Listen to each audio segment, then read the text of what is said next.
creía que mi vida era un armario perfectamente ordenado, con puertas cerradas a cal y canto, hasta que esa noche de tormenta, un puñetazo en la madera astillada me obligó a abrirlas de par en par. El desconocido que cayó en mis brazos no era solo un cuerpo mojado y tembloroso, era el espejo que reflejaba todos los secretos que me carcomían por dentro, y en ese instante, supe que no había vuelta atrás. Porque en Alicante, donde el mar siempre miente con su calma aparente, confesar un amor prohibido no es un acto de valentía, es una sentencia de exilio. Me llamo Pablo, tengo 32 años, y hasta esa noche, mi existencia era un ritual meticuloso de mentiras piadosas y sonrisas forzadas. Vivía en un piso modesto en el barrio del barrio, con vistas al puerto donde los barcos pesqueros se mecían como promesas rotas. Mi familia, anclada en las tradiciones de un Alicante que aún huele a azahar y catolicismo rancio, me había moldeado a su imagen, el hijo mayor responsable, el que no cuestiona, el que asiente cuando mi padre, con su bigote canoso y su voz de trueno, repite que un hombre de verdad carga con su cruz sin quejarse. Mi madre, con sus rosarios entre los dedos y sus ojos que siempre buscan aprobación en el cielo, me había enseñado a rezar por pecados que ni siquiera me atrevía a nombrar. Y yo, Pablo, el bueno, el invisible, había aprendido a complacerlos. Trabajaba como profesor de historia en un instituto público del extrarradio, donde los chavales me miraban con esa mezcla de curiosidad y lástima que reserva la juventud para los que parecen haber renunciado a soñar. En las tardes, fingía citas con Laura, mi novia desde la universidad, una relación que era más un contrato social que un lazo de pasión. Ella lo sabía, o al menos lo intuía, nos besábamos en público para acallar chismes, pero en privado, compartíamos silencios cómodos, como viejos compañeros de fatiga. Eres mi escudo, Pablo, me decía ella una vez, con una copa de vino en la mano, mirando hacia el horizonte donde el peñón de Ifach se erguía como un dedo acusador. Y yo asentía, porque ¿qué otra cosa podía hacer? Mi deseo, ese fuego sordo que me quemaba las entrañas desde la adolescencia, lo había enterrado bajo capas de negación. Recordaba las noches en el instituto, escondido en los baños, fantaseando con el capitán del equipo de fútbol, su piel bronceada por el sol de la Costa Blanca, y luego, el pánico al salir, el miedo a que alguien oliera la verdad en mi sudor. Esa noche de finales de octubre, la lluvia caía como un castigo divino sobre Alicante.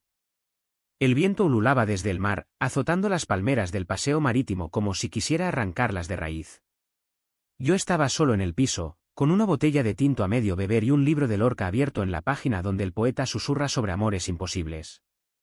El timbre sonó como un disparo, 3 golpes insistentes que me sacaron de mi letargo. Me acerqué a la puerta con el corazón en la garganta, pensando en ladrones o en algún vecino borracho. Pero cuando abrí, allí estaba él, empapado hasta los huesos, con el cabello negro pegado a la frente y unos ojos verdes que brillaban como faros en la tormenta. Llevaba una chaqueta raída, jeans rotos en las rodillas, y en la mano, un cigarrillo apagado que goteaba como una lágrima. ¿Puede pasar? Solo un momento, murmuró, con una voz ronca que cortaba el aire como un cuchillo. No sé por qué lo dejé entrar. Tal vez fue la vulnerabilidad en su postura, o el modo en que el agua delineaba los músculos de su pecho bajo la camisa translúcida. O quizás, en el fondo, reconocí en él al fugitivo que yo mismo era. Soy Luis, dijo mientras se quitaba la chaqueta, revelando tatuajes que serpenteaban por sus brazos como ríos de tinta, un ancla en el antebrazo, un corazón partido en el bíceps. Se dejó caer en el sofá, exhausto, y yo le ofrecí una toalla y un vaso de vino, mis manos temblando como hojas en el vendaval. Hablamos poco al principio. Me contó que venía de Valencia, huyendo de una pelea en un bar, de un ex que no aceptaba un no y de una vida que se le escapaba entre los dedos.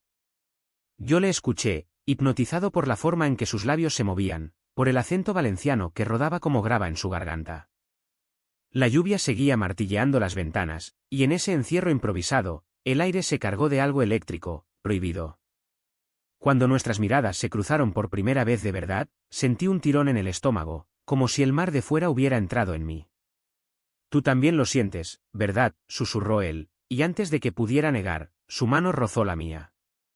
Fue un roce fugaz, pero suficiente para que el mundo se detuviera. Esa noche, Luis no se fue. Durmió en mi cama, y yo en el sofá, pero el fantasma de su presencia me persiguió hasta el amanecer. Los días siguientes fueron un torbellino disimulado. Luis se quedó, alegando que necesitaba un lugar para recomponerse antes de volver a la carretera. Yo, que nunca había roto una regla en mi vida, le creí. Empezamos a salir de noche, cuando Alicante se volvía un laberinto de sombras y luces neón. Paseábamos por la explanada de España, donde las palmeras susurraban secretos al viento, y nos sentábamos en bancos ocultos, fumando y hablando de todo y de nada. Él me contó de su infancia en un pueblo de interior, de un padre herrero que lo golpeaba por ser blando, de las primeras veces que besó a un chico en las fiestas de moros y cristianos, disfrazado de caballero para ocultar su armadura rota. El amor no es un lujo, Pablo. Es una necesidad que te mata si la ignoras, me dijo una noche, con la cabeza apoyada en mi hombro, y yo sentí que esas palabras me desollaban vivo. Pero el idilio era frágil como el cristal de las copas en las terrazas del Postiguet. Mi familia empezó a notar mi ausencia. Las llamadas de mi madre se volvieron más frecuentes. ¿Dónde estás, hijo? Laura dice que no la ves. Mi padre, en su taller de carpintería cerca del mercado central, me sermoneaba con frases lapidarias: un hombre sin raíces es como un barco sin ancla, Pablo. No dejes que el mar te arrastre. Y Laura, bendita sea, cubría mis mentiras con gracia, pero en sus ojos veía el cansancio de ser mi coartada. Yo mentía con maestría, inventando horas extras en el instituto, reuniones con colegas, cualquier excusa que mantuviera el equilibrio precario. Con Luis, era diferente. En la intimidad de mi piso, nos permitíamos roces que escalaban a besos robados, a caricias que me dejaban sin aliento. Su cuerpo era un mapa de cicatrices y deseos, la curva de su espalda bajo mis dedos, el sabor salado de su piel como el mar de Alicante. Pero cada vez que nos uníamos, el placer venía teñido de terror. ¿Y si alguien nos veía? ¿Y si el vecino chismoso del tercero oía un gemido fuera de lugar? Luis lo notaba, por supuesto. ¿Estás atado, Pablo? Como un perro a una cadena invisible. Y yo lo negaba, porque admitir la verdad significaba romper el frágil andamiaje de mi vida. La Vica CH se acumulaba como nubes antes de la tormenta. En el trabajo, un alumno me confrontó un día: profe, ¿por qué siempre hablas de la Inquisición como si la odiaras tanto? ¿Es por algo personal? Su pregunta me dejó mudo, porque sí, era personal. La España de entonces, con sus hogueras y excomuniones, no era tan distinta de la de ahora, con sus miradas sesgadas y sus bromas homofóbicas en los vestuarios del gimnasio. En casa, mi hermana menor, Carmen, que estudiaba en la Universidad de Elche, empezó a sospechar. Me pilló una vez con un mensaje de Luis en el móvil: un simple "te echo de menos", y me miró con esa mezcla de curiosidad y protección fraternal. Hermano, ¿estás bien? Pareces perdido. Le mentí, como siempre, pero sus palabras se clavaron en mí como espinas. Y luego estaba la sociedad, ese monstruo amorfo de Alicante. En las fiestas de Logueras, cuando las barracas ardían en junio, yo me perdía en la multitud, bebiendo hasta el olvido, pero siempre vigilante. Recordaba las historias de amigos que se habían ido a Madrid o Barcelona, la gran ciudad, para ser libres, dejando atrás familias destrozadas y pueblos que los recordaban como el Maricón. Yo no podía irme. Mi raíz era aquí, en esta tierra de sol implacable y sombras largas, donde el amor propio se negocia a cambio de aceptación. Luis intentaba liberarme, a su manera. Me llevaba a bares escondidos en el Santa Cruz, donde la noche olía a jazmín y humo, y los hombres bailaban sin pudor bajo las luces tenues. Mírate, Pablo. Eres guapo, inteligente, ¿por qué te escondes? Sus palabras eran bálsamo y veneno, me excitaban y me aterrorizaban. Una noche, después de un par de copas de absenta, nos besamos en un callejón oscuro, con la pared áspera contra mi espalda y su aliento caliente en mi cuello. Fue salvaje, urgente, como si el mundo se acabara esa misma hora. Pero al amanecer, el pánico me invadió. ¿Y si alguien nos vio? ¿Y si es el fin? Él se rió, pero en sus ojos vi el cansancio. El fin ya pasó, amor. Cuando decidiste vivir a medias. Y tenía razón. La DNN era asfixiante, las mentiras a mi familia, el fingir con Laura, el autoengaño diario. Me despertaba sudando, con pesadillas donde mi padre me arrastraba a misa, o donde Luis se iba sin despedirse, llevándose el último pedazo de mí. Imaginaba un futuro gris, casado con Laura, hijos que no quería, un armario cada vez más claustrofóbico. Pero soltar la cadena significaba caer al abismo.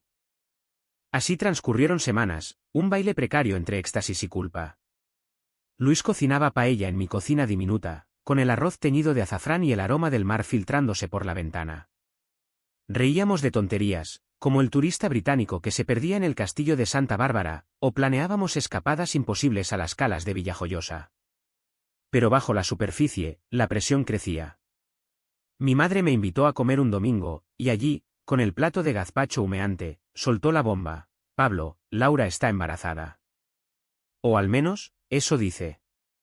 ¿Cuándo os casáis? El tenedor se me cayó de la mano, y el mundo se volvió un zumbido sordo. Laura, mi salvadora involuntaria, había inventado eso para protegerme, pero ahora me ataba más fuerte que nunca. Esa noche, se lo conté a Luis. Él palideció, sus ojos verdes nublados por una tormenta peor que la de octubre. No puedes seguir así, Pablo. Esto te va a matar. Discutimos por primera vez, voces ahogadas para no alertar a los vecinos. Tú no entiendes. Aquí, en esta ciudad, en esta familia, ser yo mismo es un lujo que no puedo pagar. Él se levantó, recogiendo su mochila con movimientos bruscos. Entonces quédate en tu jaula. Yo me voy. La puerta se cerró con un clic que resonó como un disparo. Pasaron días de agonía. Alicante se volvió un desierto de asfalto y recuerdos. Caminaba por el Rambla de Méndez Núñez, donde los naranjos goteaban savia como lágrimas, y todo me hablaba de él: el banco donde nos sentamos, el café donde compartimos croissants calientes. Laura me confrontó en su piso, con lágrimas en los ojos: Pablo, no puedo seguir mintiendo por ti. Mi vida también se está rompiendo. Mi familia, ajena, planeaba la boda como si fuera una procesión de Semana Santa. Y yo, en el epicentro, me desmoronaba en silencio, bebiendo solo en bares de mala muerte, buscando en extraños el eco de su voz. El turning point llegó una noche de principios de diciembre, cuando el viento del levante azotaba las persianas como dedos acusadores. Estaba en casa, rodeado de cajas de mudanza que Laura había enviado: es hora de que elijas, cuando el timbre sonó. Abrí, y allí estaba mi padre, con el rostro surcado por arrugas de preocupación y rabia. Detrás de él, mi madre, con el rosario apretado en el puño. Hijo, el cura del barrio nos lo ha dicho todo. ¿Te vieron? Con un hombre. En el Santa Cruz. El mundo se inclinó, y caí de rodillas en el umbral, el suelo frío contra mis palmas. No hubo gritos al principio, solo un silencio espeso como la niebla del puerto. Mi madre sollozó, cruzándose de brazos como si yo fuera un demonio. Mi padre, con voz quebrada, murmuró: eres mi vergüenza, Pablo. ¿Cómo pudiste? La verdad salió a borbotones, un torrente que no pude detener. Les hablé de Luis, de las noches robadas, de la jaula que me habían ayudado a construir sin saberlo. No es un pecado, es quien soy. El amor no es una elección. Pero mis palabras rebotaban en sus rostros pétreos. Mi padre se levantó, rojo de ira: en esta casa, en esta tierra, no hay sitio para desviados. Elige, o te curas, o te vas. Mi madre, entre hipos, añadió: Dios te perdona, hijo, pero nosotros. Nosotros no podemos. Me dejaron allí, en el suelo, con el eco de la puerta cerrándose como un veredicto final. El dolor fue visceral, un puño en el pecho que me dejó sin aire, la garganta ardiendo como si hubiera tragado cristales. Me acurruqué en el sofá, temblando, y por primera vez en años, lloré sin contención. No era solo la pérdida de mi familia, era el fin de la ilusión, el espejo roto que reflejaba mi soledad absoluta. Tumbado en la oscuridad, con la lluvia repiqueteando de nuevo contra los cristales, reviví cada momento: el primer roce de Luis, el sabor de su risa, la calidez de su cuerpo contra el mío. Y en ese abismo, algo se rompió dentro de mí. No era liberación, aún no, era un vacío sordo, una parálisis que me inmovilizó durante horas. Pensé en acabar con todo: un frasco de pastillas del baño, el balcón con vistas al mar traicionero, pero el recuerdo de Luis, el amor es una necesidad, me ancló. Al amanecer, con los ojos hinchados y el corazón hecho trizas, me vestí y salí a la calle. Alicante despertaba con su indiferencia habitual: tenderos abriendo persianas, pescadores descargando redes en el muelle. Caminé hasta la estación de tren, con una mochila ligera y el móvil apagado. No sabía dónde ir, solo que quedarse era morir. El clímax no fue un estallido de fuegos artificiales, sino un susurro en el viento del mar. Encontré a Luis en un hostal cutre de Elche, donde trabajaba de camarero en un bar de carretera. Lo busqué por instinto, siguiendo el hilo invisible de nuestros recuerdos. Cuando entré, él estaba detrás de la barra, secando vasos con movimientos mecánicos, su rostro demacrado por noches en vela. Nuestras miradas se cruzaron, y el tiempo se detuvo. Pablo, murmuró, dejando caer el trapo. No hubo reproches, solo un abrazo que olía a humo y a sal, sus brazos envolviéndome como un salvavidas en la tormenta. Allí, en ese tugurio con mesas pegajosas y nians parpadeantes, solté lo que nunca había dicho en voz alta. Te quiero, Luis. No como un secreto, no a medias. Te quiero entero, y me quiero a mí mismo. Las palabras salieron roncas, cargadas de años de silencio, y él me besó allí mismo, delante de un par de camioneros que fingieron no ver. No fue escandaloso, fue necesario, un acto de rebeldía quieta contra el peso de las expectativas. Renuncié a la boda imaginaria, a la aprobación familiar, a la Pablo que había sido. Vámonos de aquí, dijo él, y yo asentí. Dejamos Elche esa misma noche, en un autobús destartalado hacia Valencia, con las manos entrelazadas y el futuro tan incierto como el horizonte. Los días posteriores fueron un torbellino de ajustes dolorosos. Mi familia no llamó, el silencio era su castigo, un exilio emocional que dolía más que cualquier grito. Mi padre, según supe después por Carmen, se hundió en el taller, martillando madera hasta sangrar las manos, murmurando sobre el diablo que se lleva a los hijos. Mi madre rezaba más, pero en sus oraciones, por primera vez, incluía mi nombre sin maldiciones. Laura, liberada, encontró a alguien de verdad, me escribió una carta breve: sé feliz, Pablo. Mereces el mar abierto. Y yo, con Luis, empecé a reconstruir. Nos instalamos en un piso compartido en el Cabanyal, barrio de pescadores con olor a fritura y libertad. Él volvió a tatuar, yo di clases online, y juntos, enfrentamos las miradas, las de compasión, las de juicio, las raras de orgullo. No fue fácil. Las noches de insomnio me asaltaban, reviviendo el rechazo paterno como una herida que supura. Luis me sostenía entonces, susurrando historias de su propia huida, y poco a poco, el bálsamo del tiempo curaba. Aprendí a caminar erguido por las ramblas de Valencia, a besar a Luis en público sin mirar atrás, a contarle a Carmen, mi única aliada familiar, sobre nosotros en una llamada que duró horas, llena de llantos y risas. Ella vino a visitarnos, con una botella de cava y un bienvenido a la vida real, hermano. La sanación no era lineal, había retrocesos, como cuando visité Alicante solo, para cerrar el piso. Enfrenté a mis padres en su casa, un encuentro tenso en la cocina donde el olor a potaje me transportó a la infancia. No os pido perdón, dije, con voz firme por primera vez. Solo os pido que me veáis. Mi padre apartó la mirada, pero mi madre extendió una mano temblorosa: hijo. Ruega por nosotros.